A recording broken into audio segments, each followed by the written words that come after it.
கல்வி பொதுத்தராதர சாதாரண தர பரீட்சையின் வினாத்தாள் வெளியான சம்பவம் தொடர்பில் பரீட்சைகள் திணைக்களத்தின் உத்தியோகத்தர் ஒருவரிடம் குற்றப்புலனாய்வு பிரிவினர் இன்று விசாரணைகளை மேற்கொண்டுள்ளனர். இதுவரையில் திணைக்களத்தின் 3 உத்தியோகத்தர்களிடம் வாக்குமூலம் பதிவு செய்யப்பட்டுள்ளதாக போலீஸ் ஊடக பேச்சாளர் சிரேஷ்ட போலீஸ் அத்தியட்சகர் பிரசாந்த் ஜாயக்கொடி குறிப்பிட்டார். இந்த சம்பவம் தொடர்பில் கைது செய்யப்பட்ட தனியார் வகுப்பொன்றின் ஆசிரியரும் மற்றொருவரும் தற்போது விளக்கமறியலில் வைக்கப்பட்டுள்ளனர்.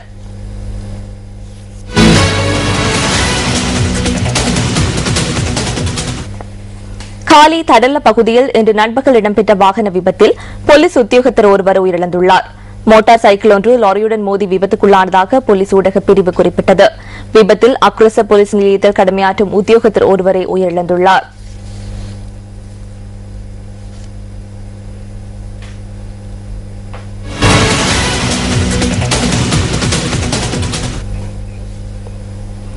திஸ்ஸவாவியில் மூழ்கி உயிரிழந்த மேலும் 2 சடலங்கள் இன்று கண்டெடுக்கப்பட்டுள்ளன.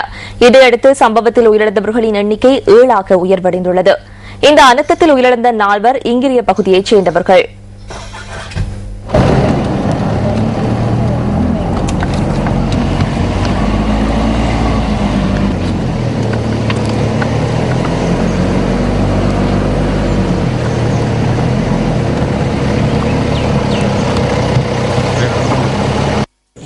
இங்கிரிய சாந்த பீத்தர தோட்டம் இன்று வளமைக்கு மாறாக சோகத்தில் மூழ்கியுள்ளது. இதற்கு காரணம் 22 பேர் சுற்றுலா பயணம் மேற்கொண்டு அதில் 4 பேர் இவ்வுலகை விட்டு நீத்துள்ளார்கள். இதனால் இப்பிரதேச மக்கள் தங்களுடைய துயரங்களை பகிரும் முகமாக இன்று சோகத்தில் மூழ்கியுள்ளது. அழகான இக்கிராமம் இன்று சோகமாக காட்சியளிக்கின்றது. நியூஸ் ஃபர்ஸ்ட் செய்திகளுக்காக இங்கிரியவரிலிருந்து ராசதுரை ஏரோபன். மேபை பகுதியிலிருந்து 13 கிலோமீட்டர்கள் தொலைவில் அமைந்துள்ள இங்கிரிய பகுதியிலேயே சம்பவத்தில் உயிரிழந்த 3 வீடுகள் அமைந்துள்ளன. சம்பவத்தில் உயிரிழந்த ரசிக சந்திரலாலின் வீட்டிற்கு நாம் செல்லும் போது அவரது மனைவி கண்ணீருடன் இருந்ததை காணக்கூடியதாக இருந்தது. 7 மாத கர்ப்பிணியான இவருக்கு தனது கணவரின் உயிரிழப்பு குறித்த செய்தி இன்று பகலை அறிய கிடைத்துள்ளது. ரசிகவிற்கும் இவருக்கும் திருமணம் முடிவடைந்து 1 வருடமும் 4 மாதங்களும் மாத்திரமே கடந்துள்ளன. ரசிகவின் வீட்டை அடுத்து நாம் அதனை அண்மித்து காணப்பட்ட மற்றொரு வீட்டிற்கும் சென்றிருந்தோம். சம்பவத்தில் உயிரிழந்த முத்துக்குமார் ஸ்ரீதரனின் பூதவுடல் வீட்டிற்கு கொண்டு வருவதற்கான ஏற்பாடுகள் மேற்கொள்ளப்பட்டிருந்தன.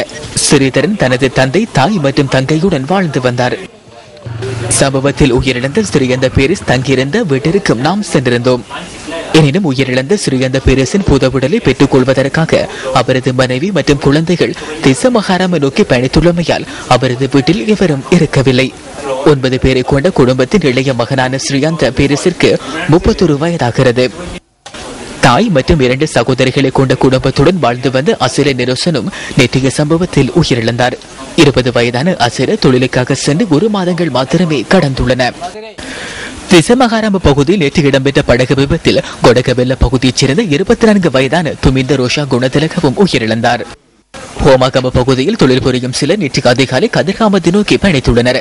கதிர்காமத்திற்கு சென்ற இவர்கள் திசமகாராமவிற்கு வருகை தந்து படகு சவாரியில் ஈடுபட்டனர். இவ்வாறு படகு சவாரியில் ஈடுபட்டிருந்த வேளையில் படகு கவிழ்ந்தமையால் 7 பேர் உயிரிழந்தனர். சம்பவத்தில் உயிரிழந்த 5 சடலங்கள் நேற்றைய தினம் கண்டெடுக்கப்பட்டதுடன் இன்று 2 சடலங்கள் மீட்கப்பட்டன. அதிகபட்சமாக 10 பேர் மாத்திரம் பயணிக்கக்கூடிய படகில் 22 பேர் பயணித்துள்ளமை குறித்து தகவல்கள் கிடைத்துள்ளதாக போலீசார் குறிப்பிட்டனர்.